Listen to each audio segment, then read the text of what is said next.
संतरे बेचने वाली बूढ़ी अम्मा की कहानी, जिसके पास एक नौजवान लड़का हमेशा आता, हमेशा संतरे खरीदता और खरीदे हुए संतरों में से किसी एक को, उसकी एक फाक को चखते हुए कहता, अम्मा देखो ना, ये तो कम मीठा है। और अम्मा हमेशा दूसरी फाक को चखते हुए कहती, नहीं बेटा, ये तो बराबर मीठा है। फिर भी ये लड़का बड़ी बेरुखी के साथ उसे खुले हुए संतरे को वहीं ठेले पर छोड़कर चलता बनता। अब इस नौजवान के साथ उसकी पत्नी भी हमेशा हुआ करती। एक दिन पत्नी ने पूछा, ये जो तुम हर बार अम्मा के ठेले पर पहुंचकर नौटंकी शुरू कर देते हो, ये संतरा तो कम मीठा है, ये संतरा तो कम मीठा है। संतरे तो मैंने भी चखे हैं, बराबर होते हैं, लेकिन फिर इस नौटंकी के पीछे राज क्या, चाहते क्या हो तुम? इस पर लड़के ने अपनी पत्नी को एक मीठी सी मुस्कान दी और कहा, मुझे भी पता है कि सारे के सारे संतरे बहुत ही मीठे होते हैं, लेकिन तुमने कभी अम्मा को देखा है?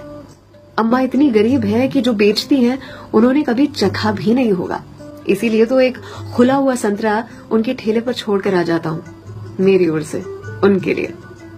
अम्मा के बाजू में जो सब्जी वाली थी, उसने एक दिन कहा उनसे, आपको पता है ये जो सरफिरा आपके ठेले पर आता है संतरे खरीदने के लिए, इतनी चिकचिक करता है आपसे कि आप नाप तोल में उसे ज्यादा संतरे दे देती हो।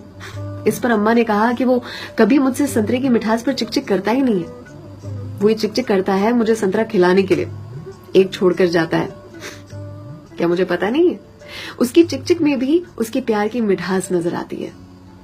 वो कहते हैं ना कि मेरे हिस्से से ज्यादा तूने मेरी थाली में परोसा है, कितनी भी मुश्किलें दे ऊपर वाले, मुझे तुझ पे भरोसा है। छीन कर खाने वाले का कभी पेट नहीं भरता और बांट कर खाने वाला कभी भूखा नहीं मरता। अगर कोई ऐसा दिखे उसकी मदद जरूर से करे, इसी को तो कहते हैं जियो दिल से। सलाम, दुआ, वणकम, प्रणाम, सत श्री अकाल, केम छो सारू छे, अमदावाद आखुई मारू छे। अर्चना की ओर से।